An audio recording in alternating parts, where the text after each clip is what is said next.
We've had this mini wood stove for close to 2 years. With consistent nighttime winter temperatures that are sub-freezing, how has it been holding up for us? We thought it would be a good idea to review how this process has been for us because it was quite a learning curve for us. This right here. We're two hitchhikers. We met while hiking Mount Baldy with mutual friends, wasted no time, got engaged on a frozen alpine lake, got hitched, and have been adventuring together since. We're embarking on a new adventure of living big in a tiny home. Let's see how this goes. Adventure awaits.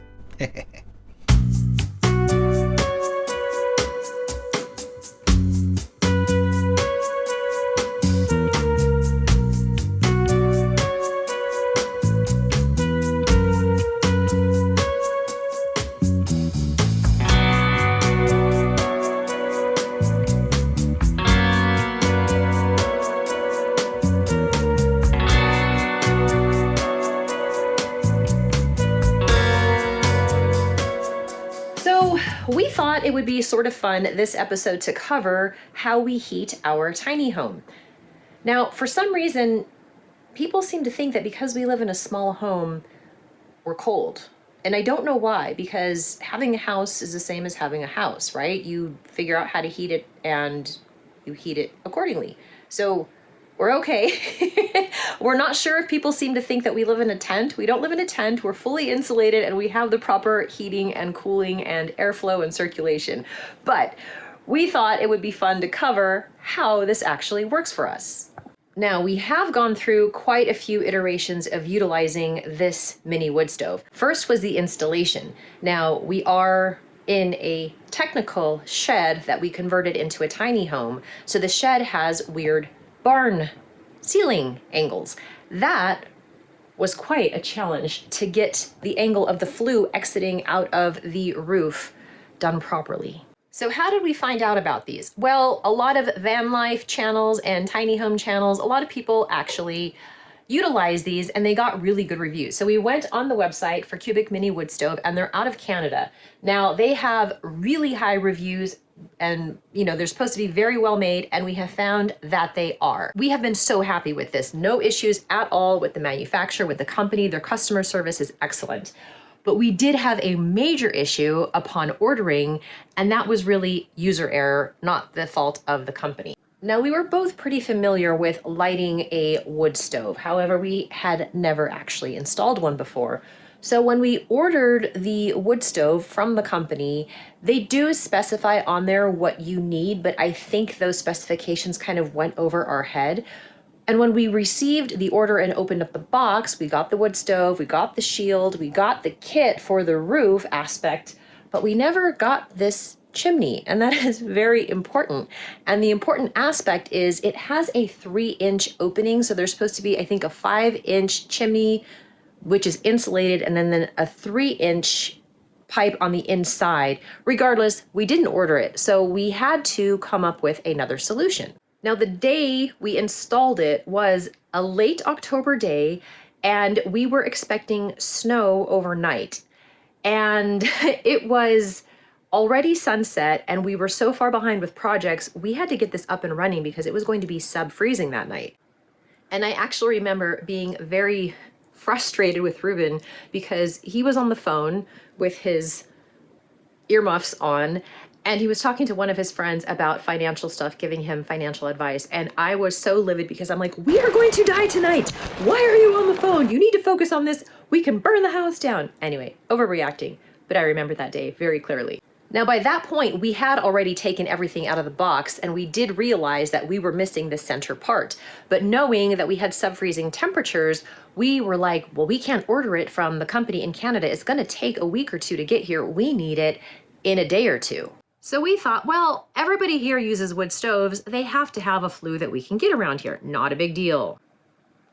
It was a big deal because nobody here has tiny wood stoves. They all have wood stoves for a normal size house.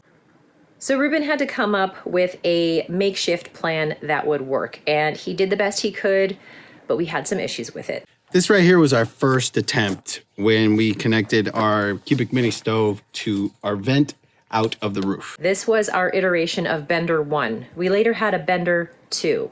Why do we call it Bender? Well, if you watch Futurama, sort of look like him. Really quick update. As I'm editing with the cat over here, I just realized that I never actually indicated that we have the proper chimney set up from Cubic Mini Wood Stove, and it's working just fine. Should have done it in the very beginning, but we didn't know. We thought it was part of the kit. Well, it's once again time for flue cleaning, and this typically is Ruben's job because he doesn't want me falling off any more ladders at this point. That's a fact. Can't handle that. Well, neither can I. That wasn't fun. We thought, well, we're not here to show you how to clean a flue. Cleaning a flue is pretty standard, and we've updated you how often we do it, about once a month. We're not going to bore you with that. So this flue is the reason why we thought it would be a good idea to review how this process has been for us, because it was quite a learning curve for us. You're going to want a 3-inch metal chimney sweep. There aren't that many online. The ones that are very expensive, but if you just get the head and piece it together, it'll work. Wait, doesn't the Cubic Mini Stove people sell it? Yes, they do. And we had it for a while, but it didn't work out so well with us, probably because it was nylon, which is why Ruben ended up making his own.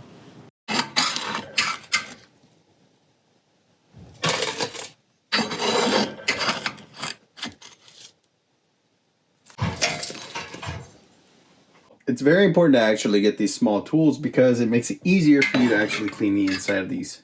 And you can piecemeal it together from thrift stores or anything like that, but these actually fit great for it.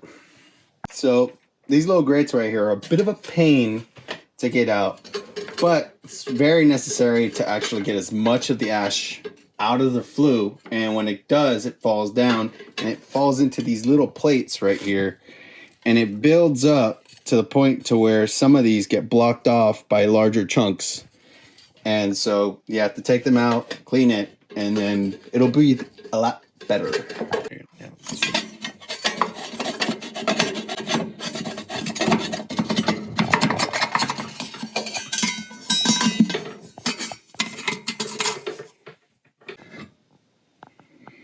Now that's a lot of creosote.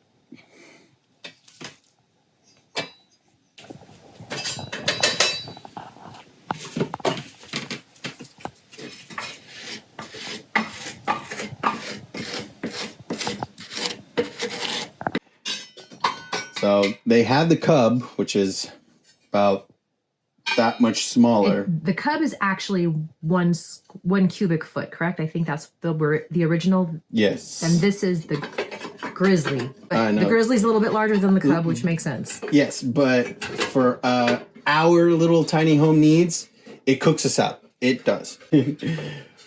But if you're going to want it for a slightly bigger home, like a 1-bedroom, 1,200 square foot, it would be nice if they made the Sasquatch.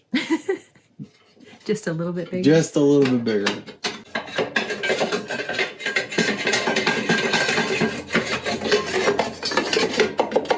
And that's you trying to get it back in? No, I actually got it in. I forgot to clean the top part of creosote. Oh, the bar. So I just cleaned it out right now. Now this is technically a self-cleaning glass when the temperatures get high enough, but sometimes we do still get buildup, and the best way to clean it is just using water and ash. None of those chemical solvents work as well as this.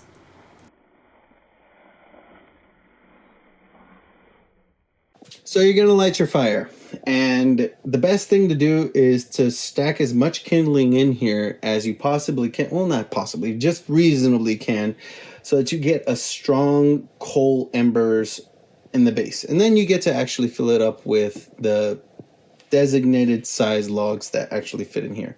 We like to burn juniper because that's what we have here.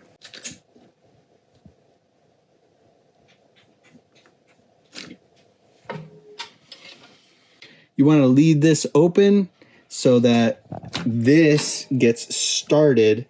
Once it gets to a nice roar, then you basically keep the vents open, close the door, and continue on with enjoying your fire. Now, Tasha has created these wonderful little sawdust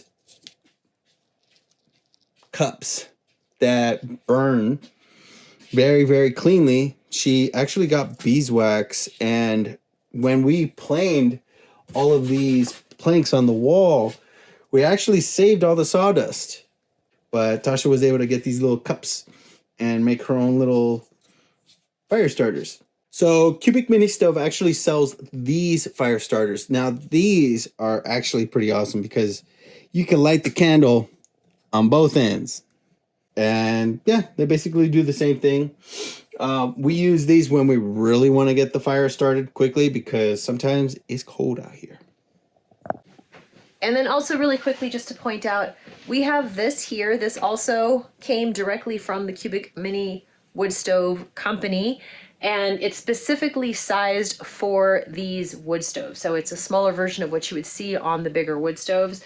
And then it's always a good idea because a wood stove fire is generally a dry heat. So it's always a good idea to keep a kettle of water boiling up here. This did not come from the Cubic Mini Stove people. This was a gift from family, but we don't always want to boil the water. So we just have one of these terracotta one of these terracotta planter saucers underneath it, just so it keeps it warm, but it doesn't boil it.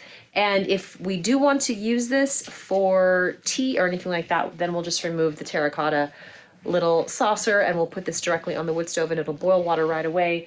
But a tiny home actually holds on to a lot of moisture, more so than your average size house.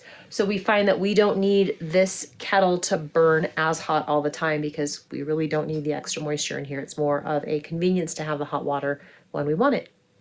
And what's really cool is the company actually offers a hot water heater and dispenser that you can mount to the side. Our setup in our layout actually doesn't accommodate for it, but it's pretty cool.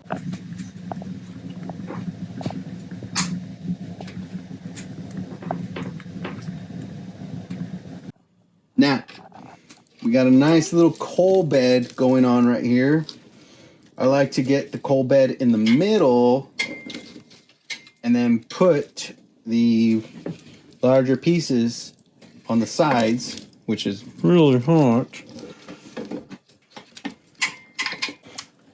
So these are actually roughly 6 inches long, and 6 inches long is basically as wide as you want to go. This is what, like 8 inches right here. So 6 by 8, you can fit a whole log in here.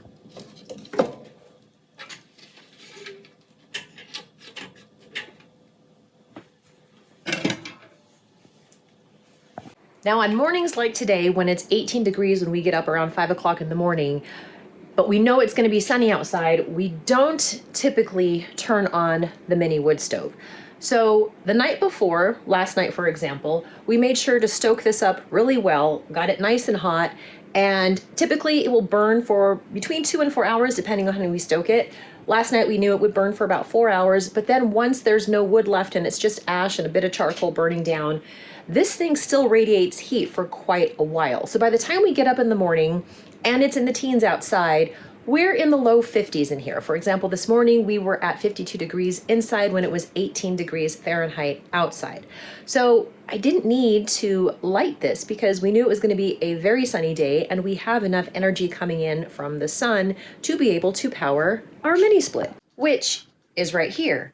And I currently have it set to 73, and as I look on the gauge right now that is reading the internal temperature, we're at 68 here downstairs, and it likely is around 73 up in our sleeping loft area. So in the morning, especially if you're sitting here on the couch with a cup of coffee, it gets pretty toasty pretty quickly. And that ceiling fan is super helpful and also super important just to continue keeping that air circulating in here. Now that ceiling fan is very important because tiny homes are very prone to holding on to moisture. There's just nowhere for the moisture to go, even with the mini wood stove. So that's why we don't typically have this burning to the boiling point, because we don't need to add any additional moisture in here like you would have to do in a standard size house with a standard size wood stove. Now we have the Grizzly edition, which is a little bit larger than the Cub edition of the Cubic Mini Wood Stove. And this is good for up to, I think it's 400 square feet. We are at 300 square feet, so this is technically plenty, and it really is. It would just be nice to have it a little bit bigger, that way we could have larger pieces of wood just for that convenience of not having to stoke it as often, but this does great for heating up our 300 square foot tiny home. So square footage is important in considering the size of your wood stove, obviously. But the other consideration is how well insulated you are and what the elements are like outside. In our case, we are pretty well insulated. But one thing that I would like to point out is when we first installed this, we didn't have anything built out here in the house, in the casita.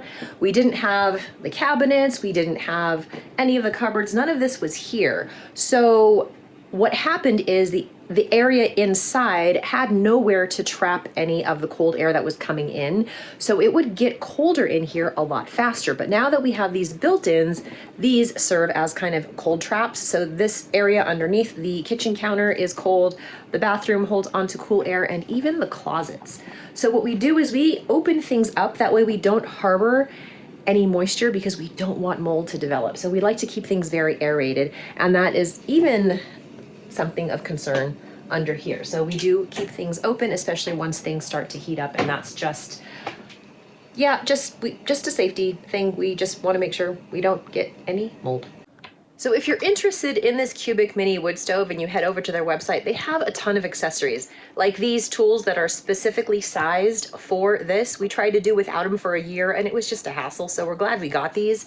They also have some kind of an oven or a burner that you set up on top of here. Just a lot of cool stuff. So all in all, we've been really, really happy with this mini wood stove. It works out very well for us, and I should mention that we're not sponsored by them by any means. We just thought a good overall recap of how it's been for us and sort of a makeshift review would be good for anybody who is interested. So check out their site. They have a lot of information there, and yeah, we've just been very, very happy. I would just say do your research prior to buying anything, and you should be good to go.